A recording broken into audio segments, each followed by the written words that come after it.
Hello, everyone, and welcome back to another episode of the Velnode Mini Podcast. If you're joining us for the first time, welcome. This is a weekly podcast where we explore engineering, industrial automation, simulation, emerging technologies, workforce development, and the future of engineering education. In our last episode, we talked about why so many engineers struggle in their first industry role and explored the gap between theoretical knowledge and practical experience. Today, we're asking a simple but powerful question. What if engineers trained like pilots? At first, it might sound like an unusual comparison, but by the end of this episode, I think you'll agree that these two professions have more in common than most people realize. Let's dive in.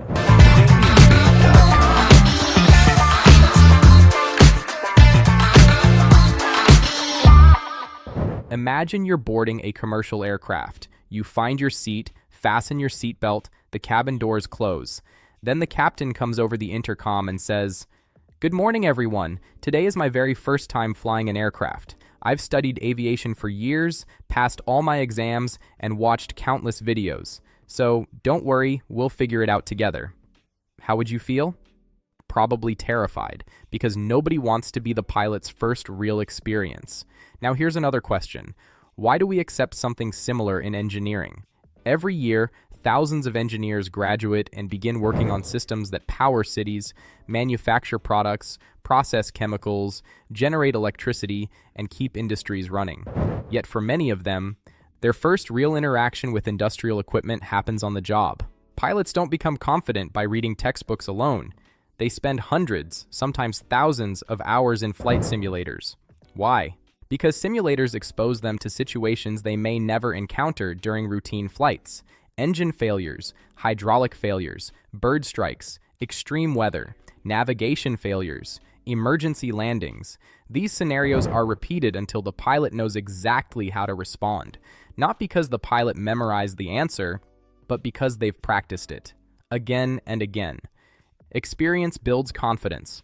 Confidence improves decision-making, and better decisions save lives. Now think about engineering. Industrial systems are becoming increasingly complex. Manufacturing plants, oil and gas facilities, power stations, water treatment plants, food processing facilities.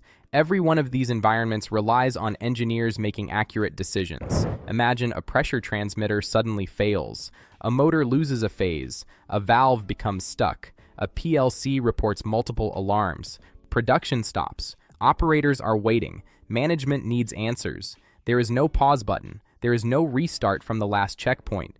The engineer has to assess the situation, understand what happened, identify the root cause, and make the right decision. That's a skill developed through experience. The challenge is that many engineers don't get enough opportunities to build that experience before entering industry. This is where simulation becomes incredibly powerful.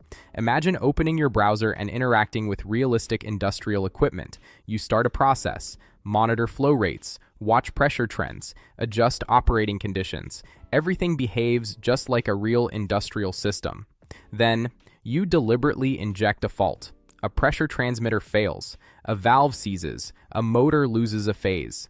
The process responds exactly as it would in reality. Now you investigate. You analyze trends, interpret alarms, identify the root cause, test solutions, not once, but as many times as necessary. That's the beauty of simulation. You can make mistakes without damaging equipment. You can repeat scenarios until they become second nature. You build confidence before you're responsible for critical operations. I believe the future engineer will learn differently. Just as pilots rely on flight simulators, engineers will increasingly rely on industrial simulations, not to replace real-world experience, but to prepare for it. Universities will have virtual laboratories. Companies will onboard engineers using digital simulations. Training centers will create realistic fault scenarios. Engineers will continue learning long after graduation. Simulation won't replace engineers. It will make engineers better, more confident, more prepared, more capable, and ultimately, safer. So I'll leave you with this question. If we trust pilots to fly because they've trained extensively in simulators, shouldn't we give engineers the same opportunity before they operate systems that keep industries running? At Velnode, we believe the answer is yes. That's why we're building a browser-based platform for industrial equipment modeling and simulation to make practical engineering training more accessible, interactive, and effective.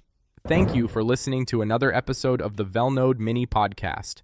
If you enjoyed this episode, subscribe, share it with a fellow engineer, and let us know your thoughts in the comments.